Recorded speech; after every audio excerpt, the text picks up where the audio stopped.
हम सब की तरफ से कॉमरेड आपका बहुत बहुत शुक्रिया। हमारे साथ कॉमरेड नूर ज़हीर मौजूद हैं। इनके कई तारुफ हैं। कॉमरेड की एक जद्दोजहद की एक अपना ज़ाती तारुफ है। कम्युनिस्ट पार्टी ऑफ इंडिया से इनका ताल्लुक़ है। हमारे लिए एक इनका एक्स्ट्रा जो इंट्रोडक्शन है वो कि ये सही सजाद ज़हीर साहब की साहबजादी हैं, सबसे छोटी, और according to her she is the black sheep of the family. क्योंकि अपने बहनों में यही जो है वो लेफ़्ट से वाबस्ता हूँ। और अब इनकी तीसरी जनरेशन, इनकी बेटी पंखड़ी जो हैं वो भी इसी जद्दोजहद में शामिल हैं। पाकिस्तान सॉलिडारिटी मूवमेंट और मुकालमा के इश्तराक से हम ये प्रोग्राम, एक छोटी सी महफिल हम कर रहे हैं। और इसका पर्पज़ ये था, इस सेटअप का पर्पज़ ये था कि हम इसको एक इंटरव्यू की सूरत डॉक्यूमेंट कर लें, ताकि हमें इतना अच्छा एक मौका नसीब हुआ है तो हम इसे ज़ाया ना करें। गुफ्तगू, क्योंकि कॉमरेड रोज़ाना ही तकरीबन किसी न किसी फंक्शन पे जाती रही हैं, किसी न किसी गैदरिंग में जाती रही, लेकिन हम इसे डॉक्यूमेंट करके मुकालमा वेब टीवी के थ्रू चाह रहे थे कि इसे अच्छे तरीके से किया जाए। तो फॉर्मेट ये होगा कि कुछ सवाल इब्तदा के लिए जो हैं वो मैं पूछूंगा, उसके बाद आप दोस्त भी जो कोई सवाल करना चाहें कॉमरेड की अपनी स्ट्रगल के हवाले से, हिंदुस्तान की तरक्की पसंद तहरीक के हवाले से, कम्युनिस्ट पार्टी के हवाले से, या नूर साहिबा जो हैं वो अभी रिसेंटली कश्मीर होकर आई हैं, उस हवाले से कोई आप क्वेश्चंस जो हैं वो करना चाहें। So comrade, thank you very much for coming. शुक्रिया आप लोगों का, मुकालमा का। So nice of you. कुछ मुख्तसर से सवाल महफिल को रदम में लाने के लिए हैं कि हम शुरू ज़रा पीछे से करते हैं कि आप का ज़ाती तारुफ तो है ही, लेकिन उसके साथ साथ आप सजाद ज़हीर साहब की साहबजादी हैं, जो एक बड़ा नाम था।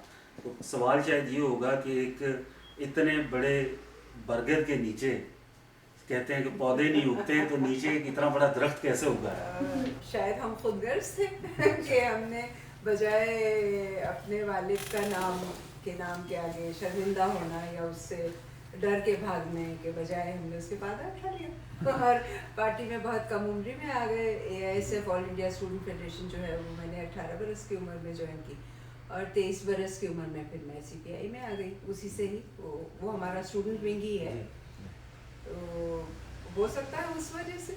लेकिन ये कि कभी भी ज़िंदगी में ये एहसास नहीं हुआ कि खुशी किसी और रास्ते से मिल सकती है। जितना मज़ा सड़क पे नारे लगाने में आता था, जितना मज़ा सेमिनार्स में और डिस्कशंस में आता था, जितनी दिलचस्पी स्टडी सर्कल्स में थी, उससे ज़्यादा और कहीं नहीं थी। शायद ये वजह होगी। सजाद ज़हीर साहब जैसे वालिद का होना, जो जाहिर है कि बहुत ज़्यादा बिज़ी रहते थे पार्टी की तंजीमी मामलात के अंदर, फिर वो लिखारी थे, उस हवाले से पार्टी की जो पॉलिसी साजी है उस हवाले से, उस तमाम में आपकी शख्सियत साजी में सजाद ज़हीर साहब का किस कदर हिस्सा रहा? वक्त बहुत ज़्यादा नहीं दिया, लेकिन जो हम लोग जिसको कहते हैं कि क्वालिटी टाइम देना, वो ज़रूर अब्बा दिया करते थे हम लोगों को। जैसे स्कूल से जब लखनऊ में होते थे, हम लोग लखनऊ में थे, अब्बा को दिल्ली बुला लिया था पार्टी में, तो ये होता था कि जब लखनऊ आए हुए होते थे तो हम लोगों के ऊपर ये तय हो जाता था कि कॉलेज या स्कूल जो भी जा रहा है उसको आधे घंटे पहले तैयार होना है, और आधे घंटे हम लोगों को बिठा करके अब्बा कभी मार्क्सिज्म, कभी गालिब से तारुफ, कभी ज़रूरी नहीं है कि सिर्फ कम्युनिस्ट पार्टी से ही है, लेकिन ये कि बंगाल में फेमीन क्यों पड़ा, या औरतों के क्या मसले हैं, ख़वातीन को किस तरह से उससे डील करना चाहिए, इस तरह की बातें हम लोगों के साथ किया करते थे। तो वो मेरे ख्याल से वो वक्त मेरे लिए कम से कम बहुत ही कारगर साबित हुआ, और उस वक्त का मेरी समझदारी पर बहुत असर पड़ा। दूसरी ये था कि हमारी अम्मी जो थी वो सिर्फ एक घरेलू खातून नहीं थी जो अब्बा का साथ दे रही थी, वो खुद भी कम्युनिस्ट थी, पार्टी की मेंबर थी, बहुत सारी चीज़ें वो करती थी लखनऊ में। तो उनका जो असर हम लोगों के ऊपर था, उनसे जिस तरह से खुल के बातचीत हो पाती थी, उनसे जो हम मुखालफत भी कर पाते थे कि पार्टी ने गलत किया या ऐसा क्यों किया, तो वो सारी बातें उसका भी बहुत असर हुआ। तो दोनों का मेरे ख्याल से हम लोगों के ऊपर मेरे ऊपर बहुत असर पड़ा, और जिसकी वजह से ये हुआ कि हम लोग, मैं कम से कम कम्युनिस्ट मूवमेंट से कभी दूर नहीं गई। कभी ये नहीं लगा कि ये फालतू चीज़ें इस तरफ नहीं जाना चाहिए। ये हमेशा लगता रहा कि जब भी थोड़ी सी दूरी हो जाती थी पढ़ाई लिखाई की वजह से या किसी वजह से, तो लगता था कि बहुत एक अहम चीज़ मिस कर रहे हैं। हिंदुस्तान में पाकिस्तान की निस्बत बाएं बाजू को या कम्युनिस्ट पार्टी को ज़्यादा आज़ादी मिली। पाकिस्तान में शुरू से ही उसे कर्ब किया गया। वो हिंदुस्तान में हम देखते हैं कि कम्युनिस्ट पार्टीज़ को गवर्नमेंट्स तक कुछ हिस्सों में मिली। क्या आपको लगता है कि हिंदुस्तान का बायां बाजू मुकम्मल तौर पर डिलीवर कर पाया है, और अगर नहीं कर पाया तो फिर क्यों नहीं कर पाया? देखिए, जब तक अवामी इनकलाब नहीं होता तब तक किसी भी वक्त में ये नहीं कहा जा सकता कि बाएं बाजू जो है वो डिलीवर कर पाए, क्योंकि मंजिल वही है कि अवाम की हुकूमत हो और बराबरी हो और हक मिले सबको अपना। लेकिन ये है कि एक प्रेशर ग्रुप्स बनते हैं जिसका शायद मुकम्मल तौर पे नहीं लेकिन काफ़ी तौर पर फ़ायदा हो। कि मिसाल के तौर पर बैंक्स जैसे नेशनलाइज हुए तो वो कम्युनिस्ट पार्टी ऑफ इंडिया का प्रेशर था कि भाई बैंक्स को नेशनलाइज कीजिए, लोगों को कर्ज मिलना आसान होना चाहिए और लोगों की जो जमा पूंजी है वो महफूज रहनी चाहिए। उसी तरह से कोल माइंस को जो नेशनलाइज किया वो पूरा हमारे ही पार्टी से गए हुए मिनिस्टर थे कुमारमंगलम, जिन्होंने इंदिरा गांधी को समझाया कि कोल माइंस का नेशनलाइज होना जरूरी है।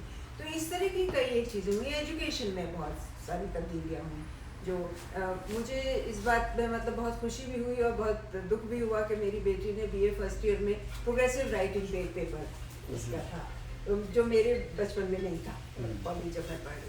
तो इस तरह की तब्दीलियाँ हो पाई क्योंकि कम्युनिस्ट ऐसी जगह पे थे जहाँ वो ये असर्ट कर सकते थे अपनी सोच को। तो यानी कि ओवरऑल आप सेटिस्फाइड हैं कम्युनिस्ट पार्टी या बाएं बाजू की इंडिया में परफॉर्मेंस से? नहीं, सेटिस्फाइड तो जब तक इनकलाब नहीं होगा तो, और वो तब भी नहीं होंगे। वो तब भी एक बात रहेगी रोजा लुक्समबर्ग की के कंटिन्यूअस रेवोल्यूशन, क्योंकि रेवोल्यूशन कोई एक रुकी हुई चीज़ नहीं है, वो उसमें हमेशा तब्दीली होती रहनी चाहिए और हक हमेशा बुलंद होता रहना चाहिए। हम देखते हैं कि रिसेंट ईयर्स में स्पेशली मोदी सरकार के वक्त से हिंदुस्तान में जो एक बैलेंस कायम था सेकुलरिज्म की वजह से या अपेरेंट सेकुलरिज्म की वजह से, चाहे बतौर कम्युनिस्ट हमें उससे कुछ इख्तलाफ न हो, लेकिन उसने एक मुख्तलिफ अक़वाम के दरमियान एक बैलेंस को कायम रखा हुआ था। और अब यकदम जो हिंदू तवा में एक इजाफा हमें हिंदुत्व में नज़र आता है, आपको क्या लगता है कि उससे वो बैलेंस किस हद तक बिगड़ गया है या उसके नेगेटिव इफेक्ट्स क्या आ रहे हैं? बैलेंस तो बहुत हद तक बिगड़ गया है और जाहिर है ये फिक्र और तशवीश की बात है। इस पर पार्टी में जाहिर है पहले दिन से ही, बल्कि मोदी के सेंटर में आने से पहले 2002 से ही इस पर डिस्कशन भी शुरू हो गया था और बातचीत भी थी और काउंटर करने के तरीके भी सोचे जा रहे थे। कुछ काउंटर किया भी गया कुछ जगहों पर, जिसकी वजह से केरला आज भी महफूज है और जिसकी वजह से त्रिपुरा बाद तक महफूज रहा। पिछले इलेक्शन में ही वहाँ पर हार हुई है लेफ्ट की, लेकिन जितना काम होना चाहिए था शायद उतना नहीं हुआ।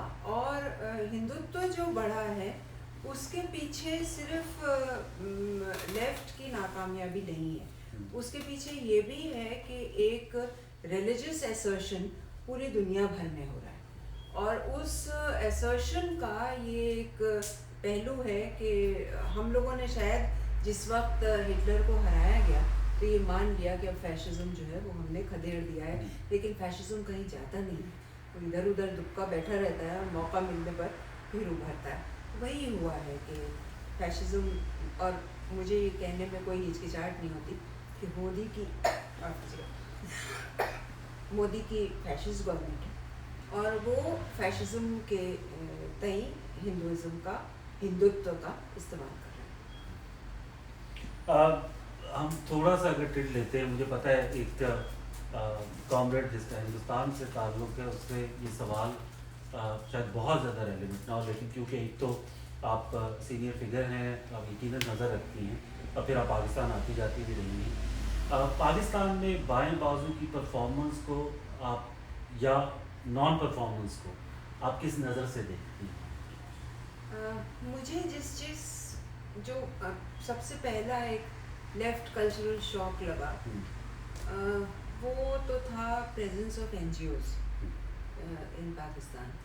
और तकरीबन सारा ही लेफ्ट जिससे मैं जिनके नाम सुनती रही थी या जिनसे सोचती थी कि मुकम्मल तौर पे लेफ्टिस्ट हैं और इन पे अपने कॉमरेड्स की तरह भरोसा किया जा सकता है, इनको अपना साथी समझा जा सकता है, वो लोग तकरीबन सभी एनजीओज में इन्वॉल्व थे।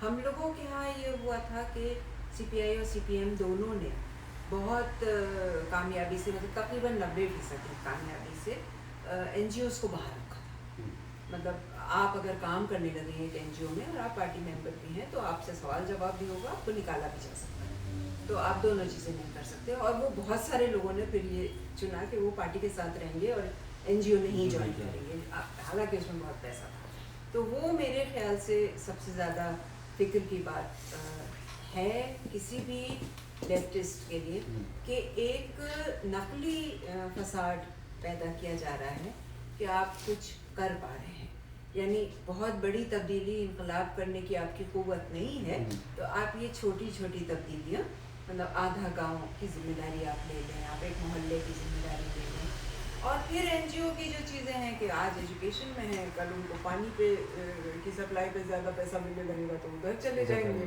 कुछ और सैनिटेशन पे भी हो जाएगा, तो वो जो खामियां हैं मेरे ख्याल से उसकी वजह से पाकिस्तान में मूवमेंट को नुकसान हुआ है।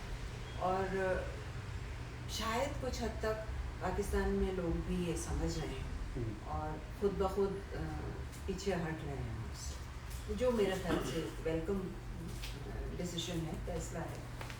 एक तो ये बात है। दूसरी बात जो मुझे लगती है वो ये कि ख़वातीन तकरीबन एब्सेंट लेफ़्ट मूवमेंट से। आधी आबादी को आप अलग रख के या दूर रख के आप नहीं इनकलाब के बारे में सोच सकते या बड़ी तब्दीली के बारे में सोच सकते या इवन हक़ की बात करने की, क्योंकि हुकूक उनके भी हैं और वो अगर आपने नहीं दिए हैं या उन्होंने नहीं आपसे छीन लिए हैं तो फिर कहीं ना कहीं समाज जो है वो लॉपसाइडेड है ना, और वो डगमगाता रहेगा।